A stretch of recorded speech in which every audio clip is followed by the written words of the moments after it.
She was shot 3 times through a blanket. Bound at the wrists with cord. Left on her living room floor in her nightgown, her face nearly unrecognizable, her fingernails broken completely off from fighting for her life. And the woman who killed her drove her car out of the garage, parked it less than a mile away, wiped it clean, walked home, and the next morning clocked into the Los Angeles Police Department like nothing had ever happened. For 23 years she sat inside the same building that held the evidence of what she had done.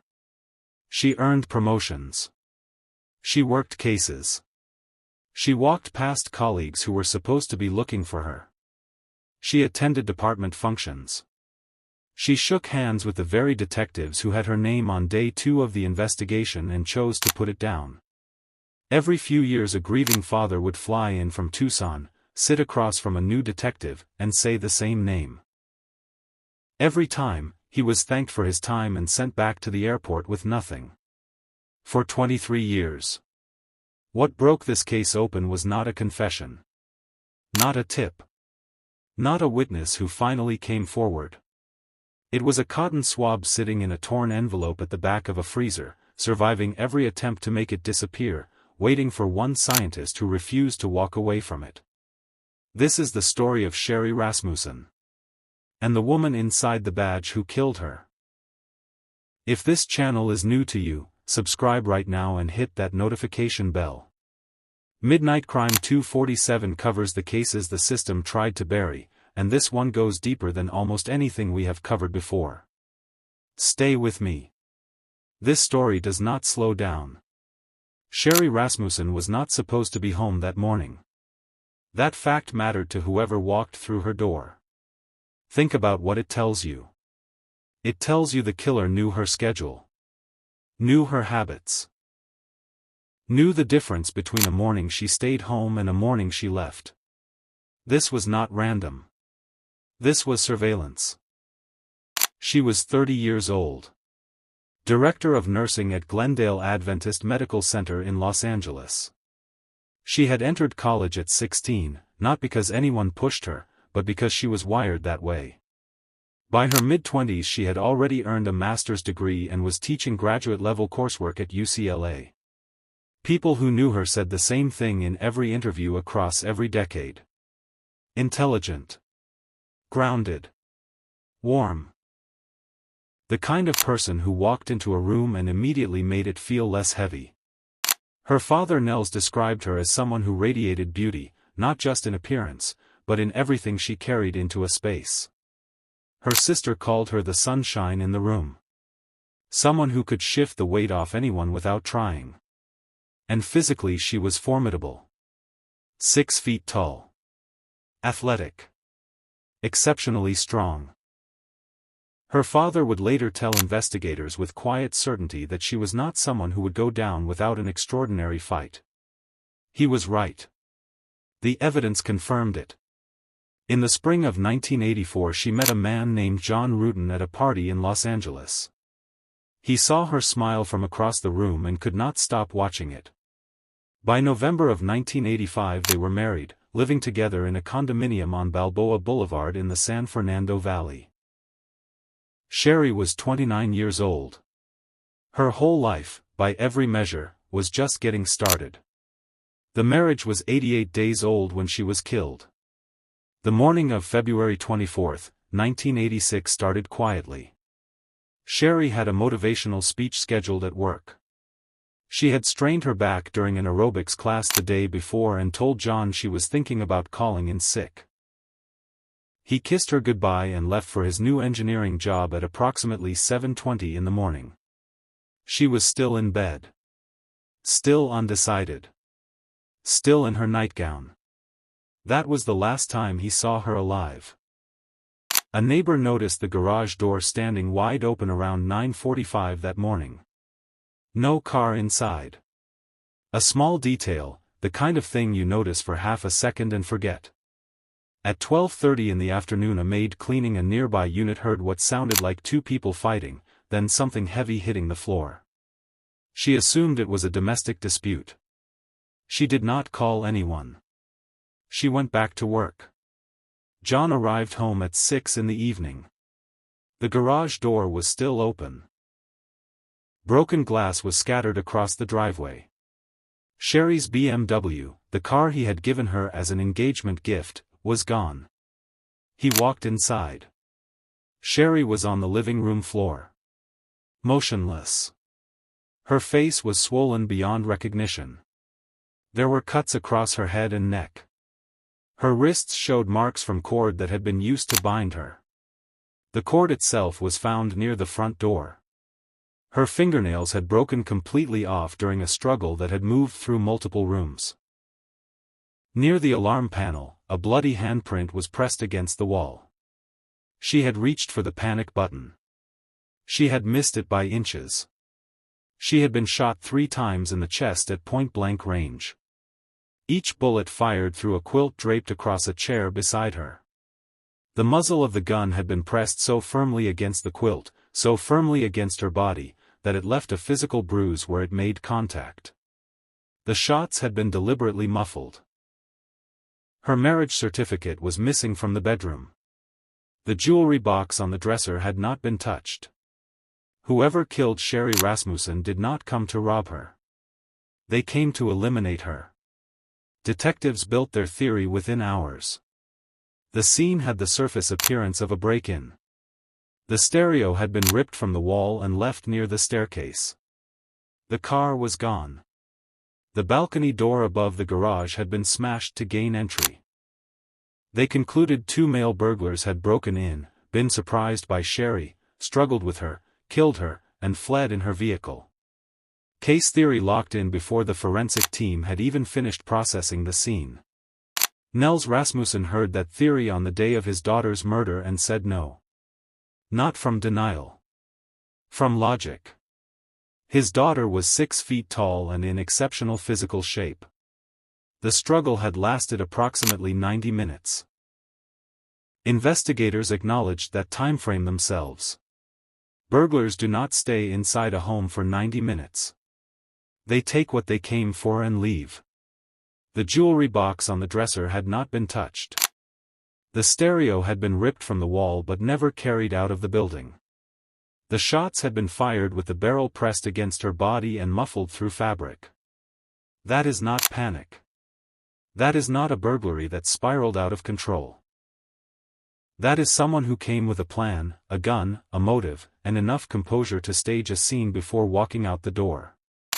Nels told the detectives about a woman. A woman John had been involved with before Sherry. He described how this woman had walked into Sherry's hospital office, closed the door behind her, and said in a voice that never wavered, "If I cannot have John, then no one will." He told them how she had appeared at their apartment pretending to need ski equipment waxed, dressed in a way that was deliberate and impossible to misread. How she had returned days later in her police uniform, armed, arriving in the window after John had already left for work, alone in the apartment with the woman her former boyfriend had chosen instead of her. He told them how Sherry had reported being followed on 5 separate occasions inside a single week. The same figure appearing near stores, outside the gym, in restaurants, always turning away the instant Sherry looked directly at her. Eyes, Sherry told her father, that seemed to look straight through you. The detectives listened politely. Then they told Nels he had been watching too much television. John Rudin had already given them her name the day after the murder. He had told them she was an LAPD detective. He had encouraged them to investigate her. They had told him directly that she had nothing to do with it. They had the name on day 2. They closed that door on day 2. Stephanie Lazarus had met John Rudin at UCLA in 1978. They lived in the same dormitory. Grew close in a way John described as a friendship with occasional physical intimacy, nothing he had ever considered a serious relationship. But the record of what Stephanie did across the years that followed told a completely different story about what she believed it to be. She stole his clothes when he showered. She entered his room while he slept and photographed him without his knowledge. When John became serious about Sherry, Stephanie began to come apart in ways she never fully displayed to the world but that Sherry absorbed every single day. In August of 1985, after learning definitively that John was engaged, Stephanie wrote a letter to his mother. Raw. Desperate. The kind of letter written when there are no other places left to put what you are feeling. That same month she called John in tears late at night and asked him to come over. When he arrived she confessed everything. Said she had been in love with him for years. Begged him not to go through with the marriage. And John, standing in her apartment feeling caught off guard and overwhelmed by guilt, made a decision he would carry for the rest of his life. He slept with her one final time. Told her afterward it was over. That they could not see each other again. He went home. He eventually told Sherry what had happened. Sherry, who loved him, agreed to let it go. Stephanie did not let it go. The ski visits came next. She appeared at their apartment asking John to wax her skis, dressed in a way that was calculated and unmistakable. Sherry watched from across the room and said nothing until Stephanie left. Then she asked John directly whether this relationship was finished. He reassured her. Days later Stephanie returned wearing her police uniform, armed, arriving after John had already left for work, standing alone in the apartment with the woman her former boyfriend had chosen instead of her. Sherry asked John to end it completely. He said there was not much he could do. He told her to try not to think about it. He did not cut contact. He did not confront Stephanie directly. He kept the situation in a place that was neither resolved nor closed. Sherry was being stalked by a woman with a badge and a gun, and the man she had married told her to try not to think about it. By early 1986 Sherry was being followed regularly. She told her father. She told colleagues. She described being tracked on 5 separate occasions in a single week. The same figure appearing near stores, outside the gym, in restaurants, vanishing the moment Sherry looked directly at her. Someone who, Sherry told her father, had eyes that seemed to look right through you. She was frightened in a way she was working hard not to show John, because she did not want him to feel that the marriage she had fought for was already under threat. She had gone to John. She had described the stalking. She had asked him to make it stop. And John, the man she had married, the man she had forgiven for sleeping with this woman just months before their wedding, had told her she was reading too much into it. That Stephanie was just a friend. That there was not much he could do. On the morning of February 24, 1986, Sherry was home alone with a sore back, still in her nightgown, deciding whether to go to work. John had already left. The garage door was open. And Stephanie Lazarus, who had the day off from the Los Angeles Police Department, walked into Sherry's life for the last time. What happened inside that condominium across approximately 90 minutes was reconstructed by detectives 23 years later from physical evidence, trajectory analysis, and the marks left on Sherry's body.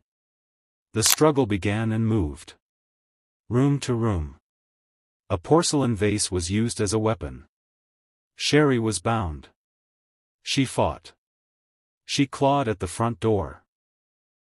She pressed a bloody hand against the wall reaching for the panic button and missed it by inches. Then came 3 shots through a blanket, the barrel of the gun pressed so close to her skin it left a bruise on her chest. The car was taken to make it look like theft. The marriage certificate was taken. The stereo was staged near the staircase. And then whoever had done it walked out the way they came in, drove away in a dead woman's car, and disappeared into the Los Angeles morning. If you are still watching at this point, drop a comment right now that says "still here." Let us see who is truly following this story, because what comes next is the part they never want you to know about. For over 15 years nothing moved. The BMW was recovered 1 week after the murder in a parking lot less than a mile away. Wiped completely clean. Not a single usable print. Not one thread of trace evidence. Sketches of the 2 suspected male suspects were distributed across the San Fernando Valley. Every tip collapsed into a dead end. The case was boxed up and moved to storage. Sherry Rasmussen became one of thousands of unsolved murders sitting in filing systems across Los Angeles. A file with a name on it and no answer inside. Every few years the case changed hands.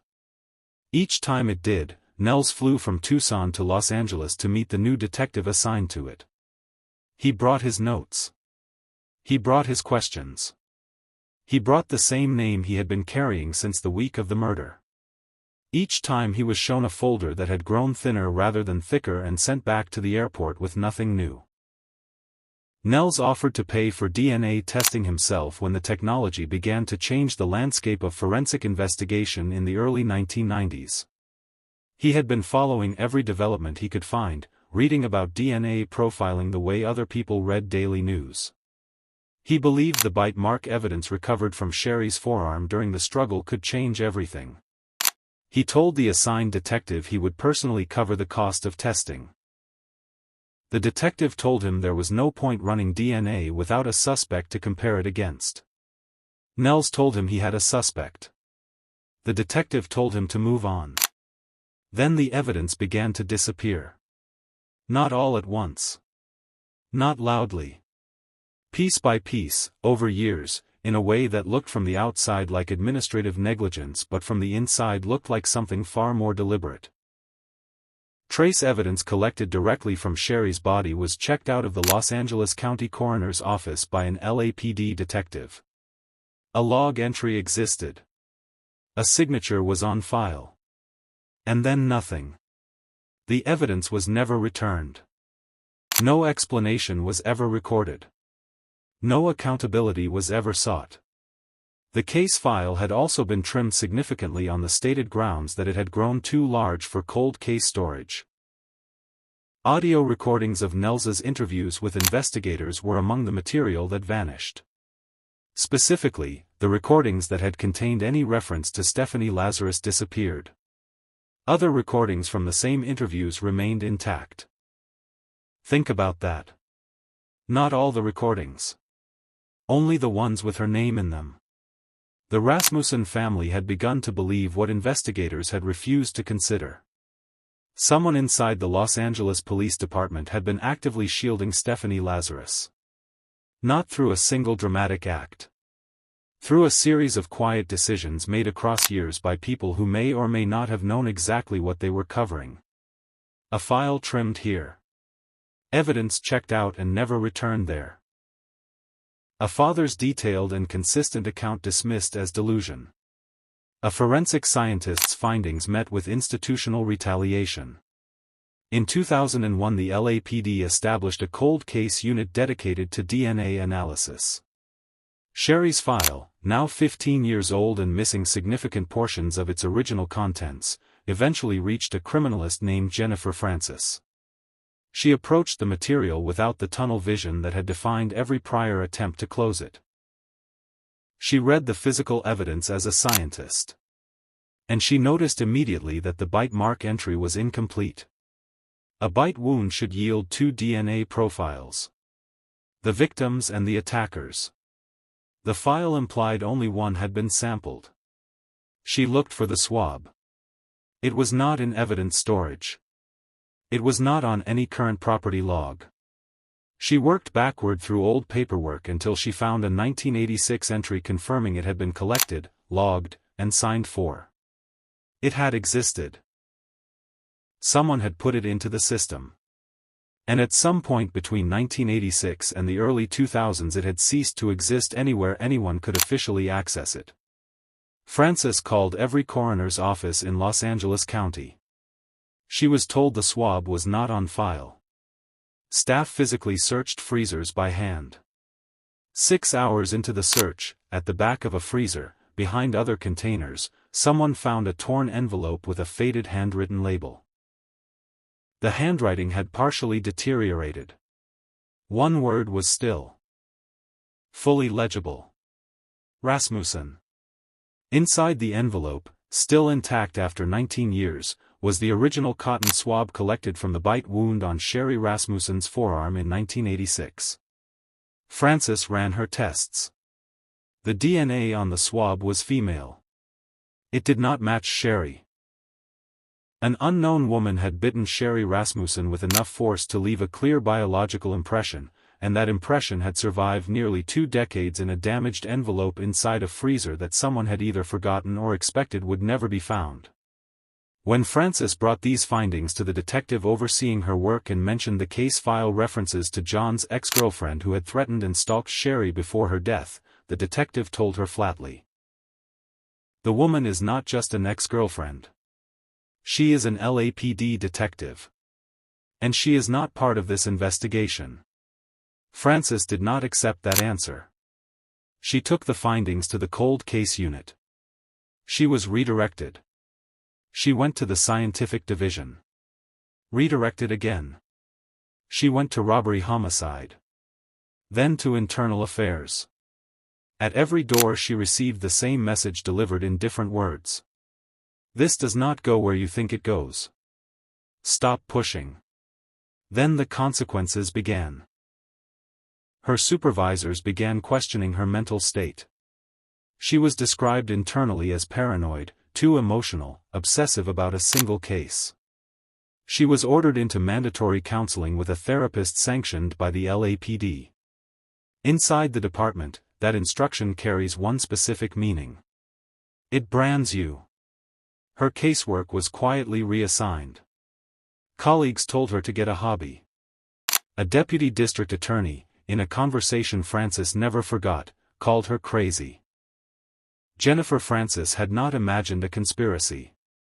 She had found female DNA on a murder victim, identified a logical suspect with documented motive and stalking behavior, and watched an institution systematically block every path forward. What she received in return for doing exactly what her job required was years of professional retaliation designed to discredit her before she could be believed by anyone outside the department. Nels Rasmussen had been walking that same hallway for 20 years before she ever arrived.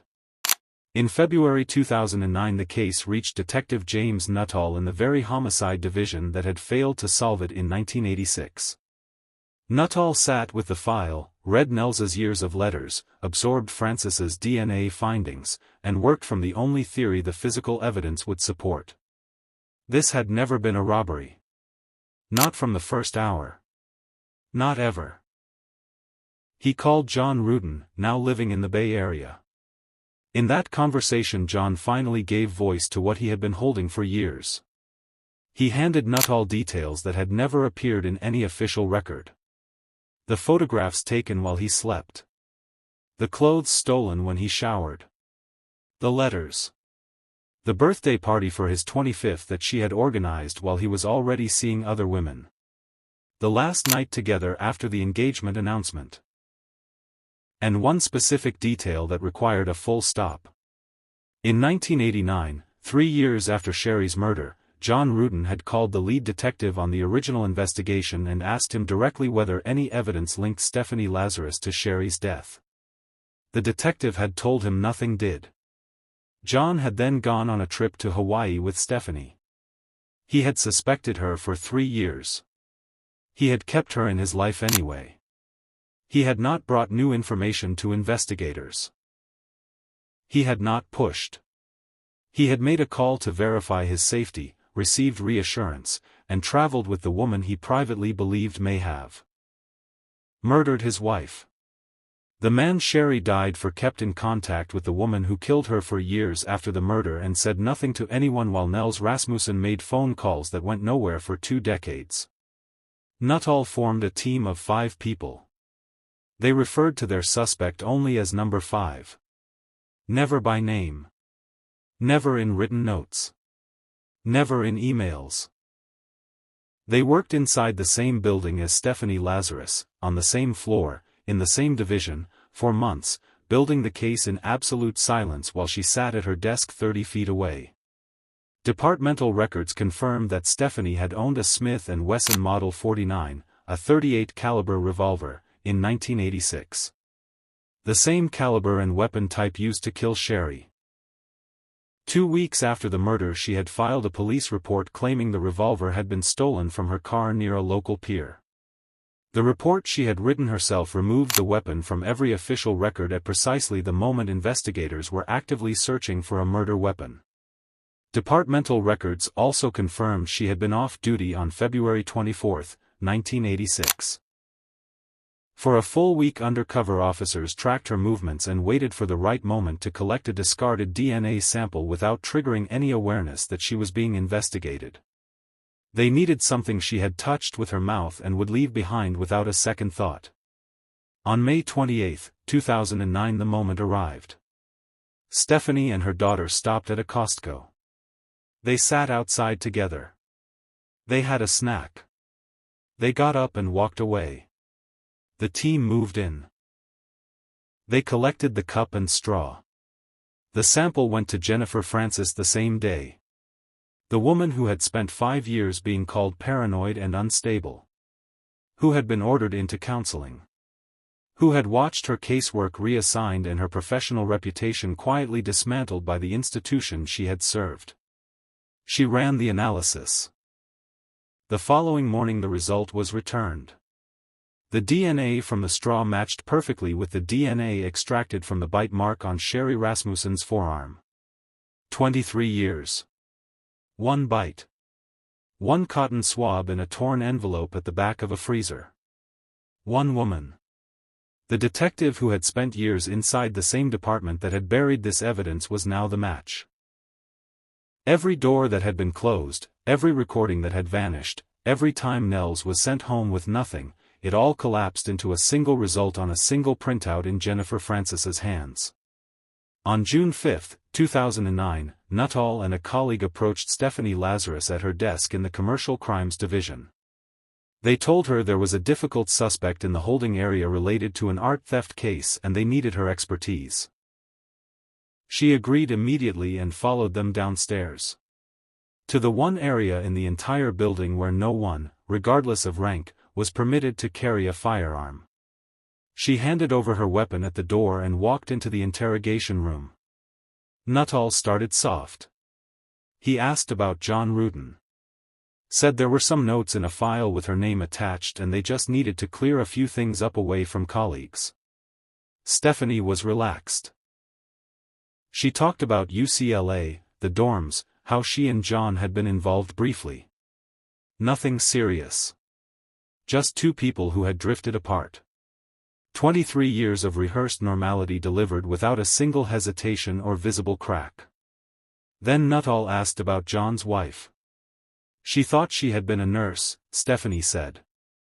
Could not really remember. Said it had been a million years ago. He asked if she knew what had happened to her. Yeah, Stephanie said. I know she got killed. I saw a poster at work. I probably spoke to him about it. Delivered in the exact tone a person uses to describe a minor news story they barely remember. In a room full of men who had spent months reconstructing exactly what she had done inside. That condominium. As Nuttall laid the evidence on the table, her composure began to fracture. When he mentioned DNA. When he said a female profile had been recovered from the scene. When he asked if she would volunteer a swab to eliminate herself. She said maybe. Then she said she probably needed a lawyer. Then she said it felt like they were trying to pin something on her. Then, unprompted, she said she could not believe anyone would think she had fought with someone and then killed them. Fought. Her word. Not the detectives. In a room where no one had yet said anything about a physical struggle, Stephanie Lazarus named the act herself. When the interrogation ended, she was permitted to leave. She walked down the corridor toward the exit. Officers were positioned at the end of the hall. She was placed in handcuffs 23 years, 3 months, and 11 days after she had walked out of Sherry Rasmussen's home and driven away in her car. The trial began in 2012. 3 weeks. The defense challenged the DNA methodology, pointed to the absence of eyewitnesses, and built its case around the lack of a formal confession.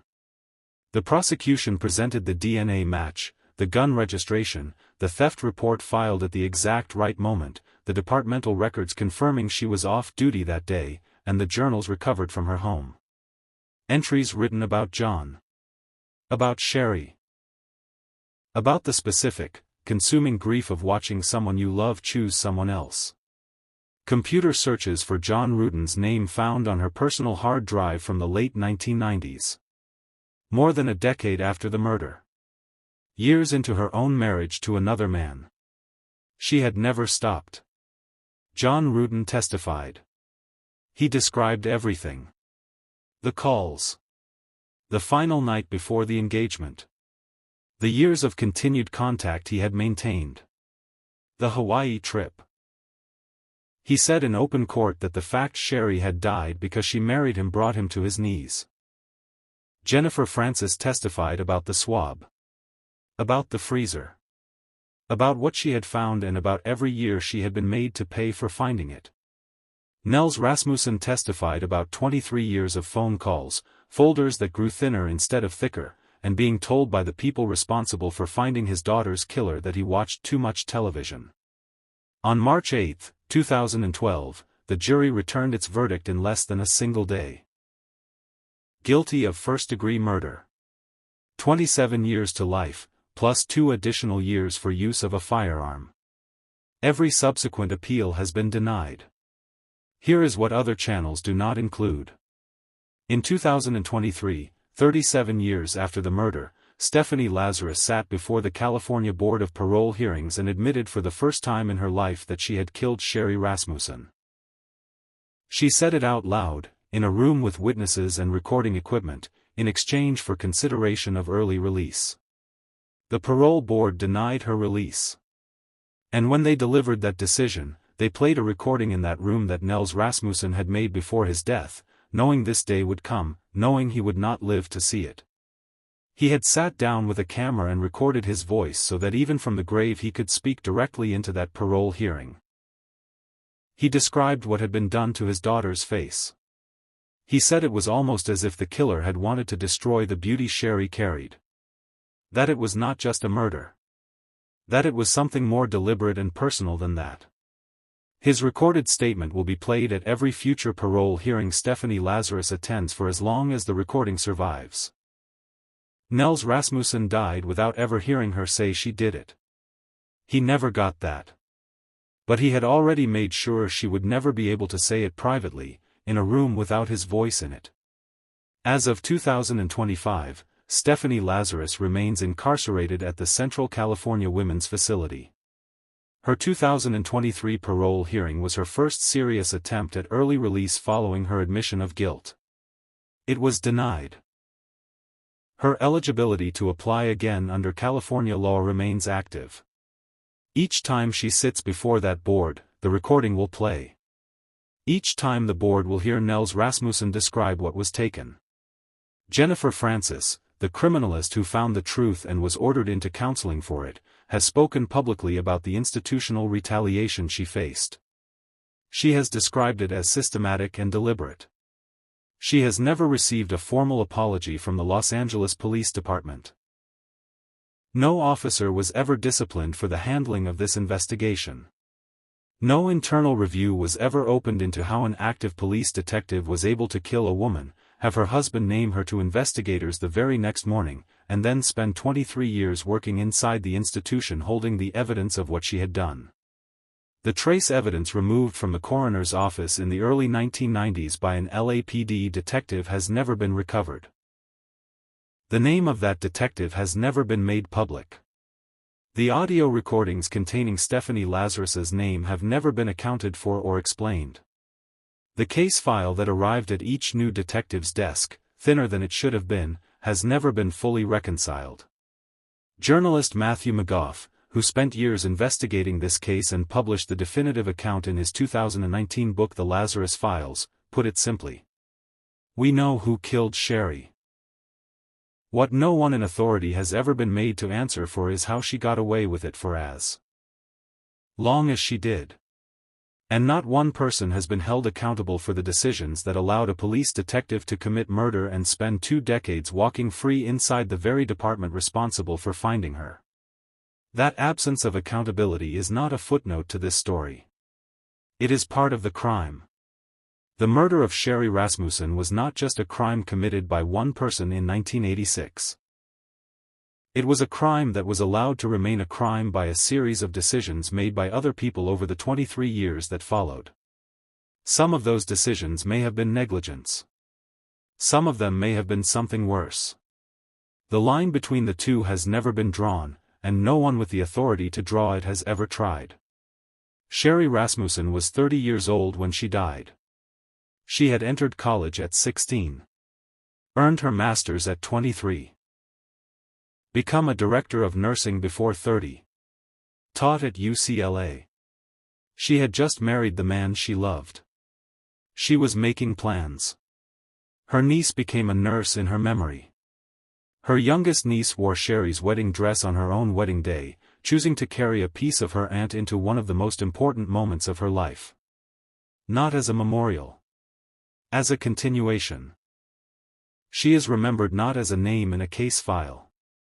As the sunshine in the room. As someone who made every space feel lighter simply by being present in it. That is what was taken on February 24, 1986. Not just a life. A light. And it took 23 years, a discarded cup at a Costco, a frozen swab in a torn envelope, a father who refused to stop calling, and one scientist who was willing to absorb years of punishment rather than let it go, to finally bring that truth into the light where it belonged. If this story stayed with you, share this video with one person right now. Not for the algorithm. Because Sherry Rasmussen deserves to be in as many rooms as possible. Hit the like button. Subscribe to Midnight Crime 247. And drop the name Sherry in the comments right now so we know you made it to the end. We cover the cases the system buried. We do not stop. And neither should you.